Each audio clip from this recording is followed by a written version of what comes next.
Hello, my name is Evan Perkins. I'm the Assistant Director here at Gallery Caiaphas. Today I'm sitting down to speak with Wendy Fulenwider Liszt about her current exhibition at Gallery Caiaphas titled Critical Mass.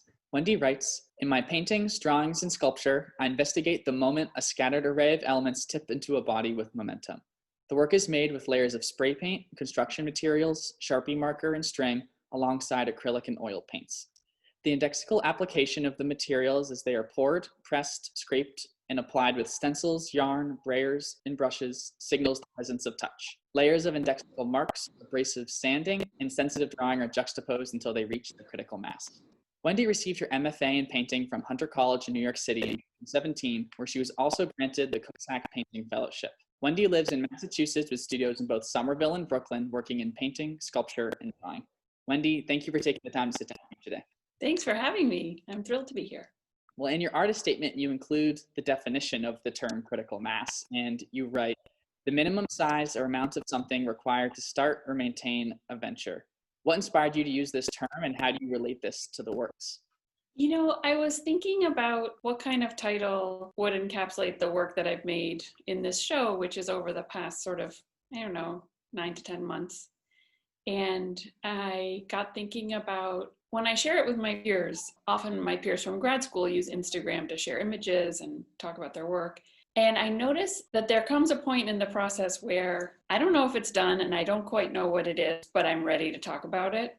And that's when I'll sort of share an image and want to get in dialogue. And this idea of multiple elements at play, all in the same arena, but when is it that they sort of tip into a force of their own, hopefully with some momentum? And as I'm thinking about those ideas, I'm thinking about how I make the work.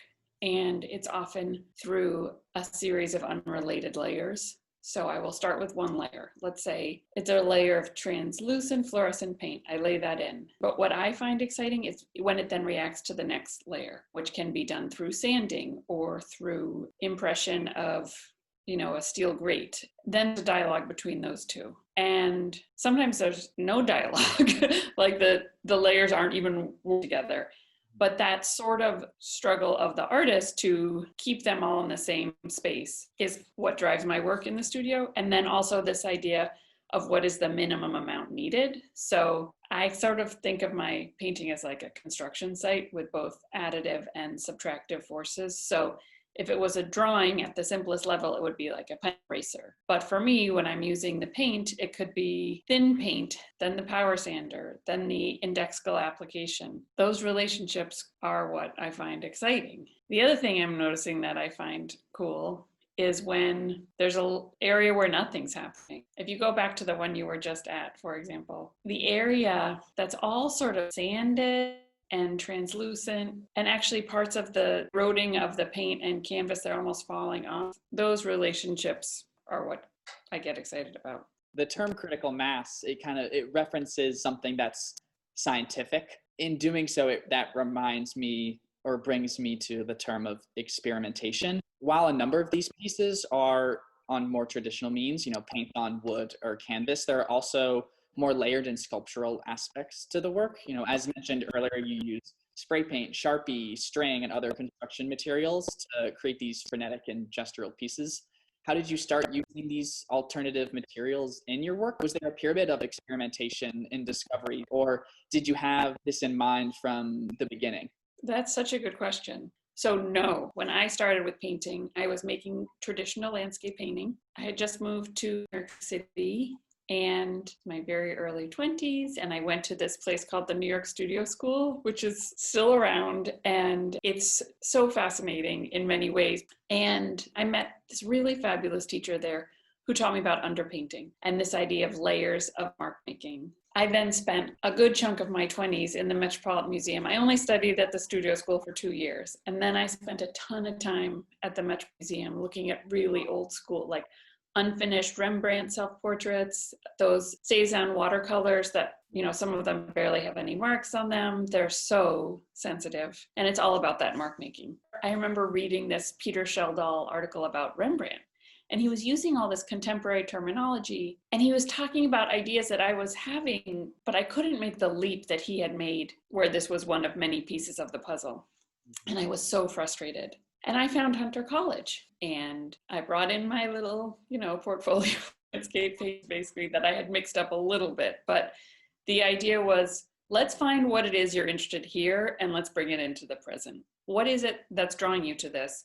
What is it that's frustrating you about being stuck in that old way of working? And so then I just spent several years. I did the program over 4 years. I took 2 maternity leaves because that's when I had my 2 kids. I just spent a ton of time with different kinds of mark making, and my neighbor had a power sander, and I remember I had sort of given up on several canvases, and I'd taken them off the stretcher bars and I'd laid them on the floor, and I was like, what am I going to do? I'm so frustrated. And he was like, do you want to try my power sander? And then I just start like eroding. So in the 2 we're looking at here, there's several ways of applying paint going on. The one on the right, that's a print that I made with a printing press, and just applying ink on it, getting it through the printing press, and then this sort of pink lighter.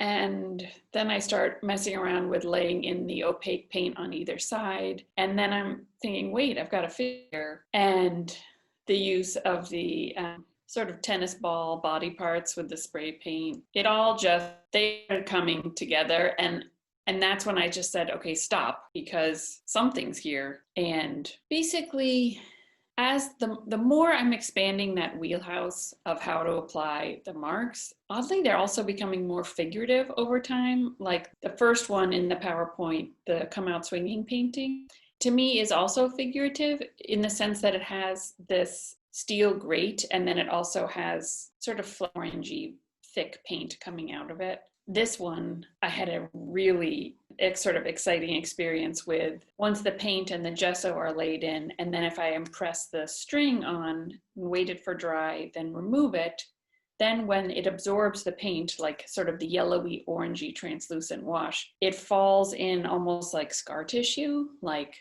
how is it absorbing what's there? And then, but it's also this totally strong imprint. And then the thick, gooey, fleshy paint, which we could all eat like ice cream, but how do you use it as like a figurative presence and also have a counterpoint? And that started way back when I'm looking at all those unfinished Rembrandt Cézanne colors. I think what really was the spark was not necessarily the landscape or figure mapping mark making, which is the underpainting I learned about in my early 20s that didn't know where to go for a while. And then once it hit upon something in grad school, could find its own way. And it's been a cool endeavor for me, like so fulfilling. It's just also very important to me. How does it translate? How does it gain momentum? And then when does it actually tip over into something that can on its own? But that minimum amount part of the equation is so important, because at this point, at least, I'm not interested in the resolved figure. I'm more in that middle ground where it's either materializing or not.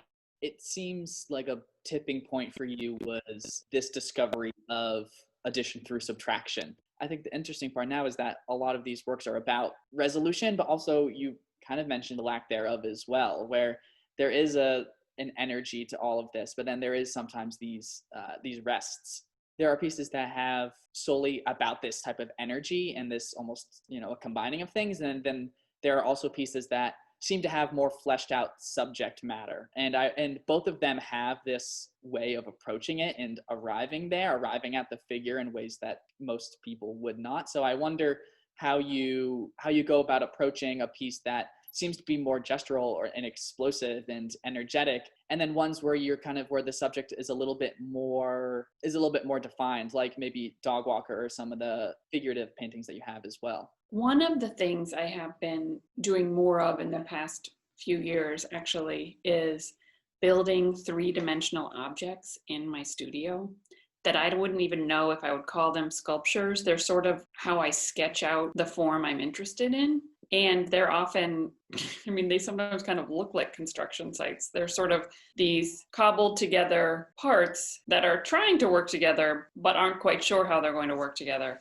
And sometimes, like in the Dog Walker piece on the left, I was really looking at this thing I had made sort of through paper mache, and it had some sticks supporting it. And I had also done a whole bunch of printmaking with that string. So I had run the string through the printing press on the paper with a little bit of ink on it, and got so excited by the impression it left behind, but was also excited about the paper mache 3D object in my studio that was coming together. So there's became this back and forth. Like, I'm looking at the 3D object that I know I'm interested in, but I'm looking at this piece of paper I just ran through the printing press, and I know they're going to start talking to each other, and what emerges is that work. And so that might be one that's more figurative, but I don't know. The one to the right of it, is more about just the quality of emerging. I will never tire of how does the paint make contact with the surface of the two-dimensional, either paper or canvas or wood. So in this case, it happened through printmaking, but not only does it have the ink, but it has, like, the mesh left a imprint on the paper. So it has little ridges and grooves.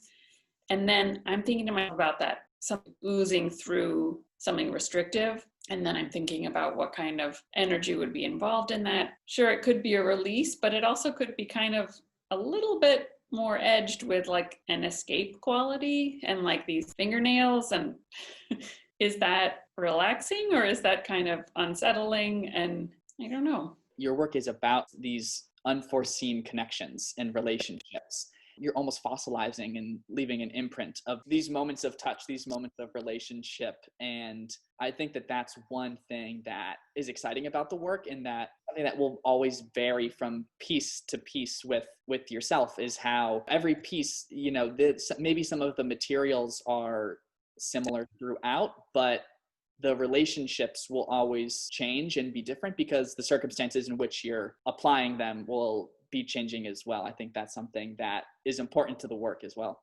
Thank you. Well, I'm kind of psyched that you have this slide of Beetle as the last slide, because it is the most recent painting I had finished. When that painting started out, there were layers of a very translucent sort of neon yellow. There were a few layers of, like, a turquoise wash, and there was the imprint of I think you can still see it, the sort of grid of the steel grate that was being applied as a layer. And so it's this very sort of washy, light feeling, and then this very sort of abrasive, which in the first slide, Come Out Swinging, made the painting get almost heavier and darker and then come out lighter. Whereas with this one, the relationships were so subtle, and a lot of it was removal. There's a lot of sanding, and that bit of white is almost just the gesso that's left. And then the paint that I was applying, I just kept scraping away until it almost felt like this creature had to come out of it. And I had been thinking about how I wanted there to be a sort of, there's a French expression called bien dans son peau, which means well in one's skin. And this sort of, like, this creature is just emerged and hanging out, and we're just going to hang out, people.